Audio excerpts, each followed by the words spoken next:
Hello, I'm Tom Palmer. I'm a children's author. I should show you one of my books. Hang on. I write football stories like these normally, but at the moment I'm writing a series which is set in historical periods. So one of the books I'm writing is set in the Roman period. Another one I'm doing is set in the Viking period. But this video, short video that I'm going to talk to you now, is going to be set during the period of the Celts, which was also known as, well, this period of the Celts history was known as the Iron Age. And if you've read the blog that I wrote, you'll know that I visited an Iron Age fort in Cornwall recently, and that was really useful because I needed to know what an Iron Age fort was like, and I could see the one I visited was something like this.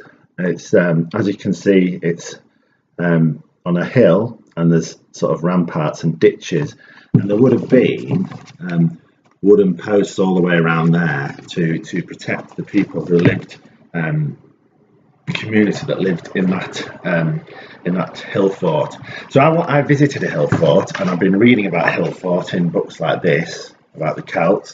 I use maps like this. This is a map of Britain, and I use this to find out where the best sort of places to visit are, and that's why I ended up in Cornwall, and that just there is where I ended up going to see a hill fort, and that helped me a lot. But another thing which helps me a lot is actually the books that you read in school when you're studying the Iron Age, for instance. These books are really useful to me also, and these are the books that you often use. So I read stuff like this, which tells me about life in the Iron Age, and that is actually the Iron Age fort we've just looked at. This is what they think the inside of an Iron Age fort would look like. So you can see the ramparts there, the raised bit of earth, and beyond it you might actually be able to see there's some water, sort of a channel or a moat that would have helped protect them from invaders, etc.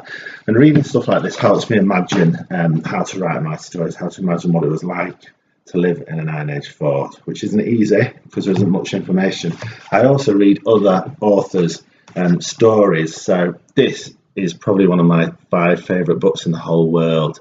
It's called Chief's Daughter, and it's by Rosemary Sutcliffe, and it's a beautiful, beautiful story about this girl who's the chief's daughter who has to help out a friend of hers, and it's set, if I can find it, in Iron Age roundhouses, which is the kind of houses that they used to live in. There's an illustration in here of, I should have prepared this earlier, of an Iron Age roundhouse there.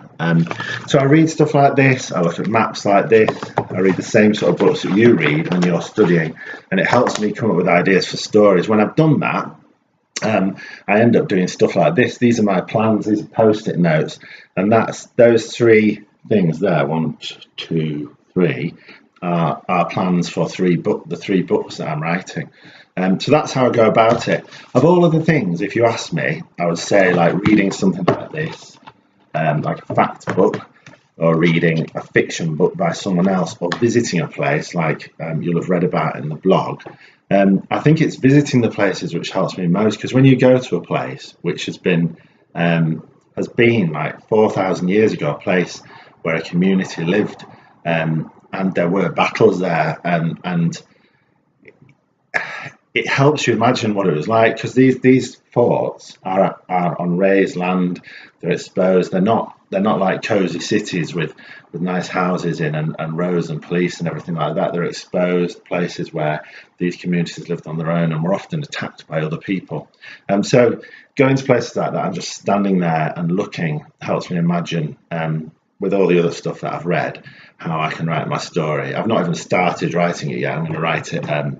It's what is it now? It's September 2016 now, so I'm going to write it in about November, because I've got to write the Roman book and also the Anglo-Saxon book as well. Anyway, I hope you found that useful, and if you do find this book, it's very short and it's fantastic. I would imagine as a classroom read if you can get your hands on it. Anyway, thanks for listening. Bye.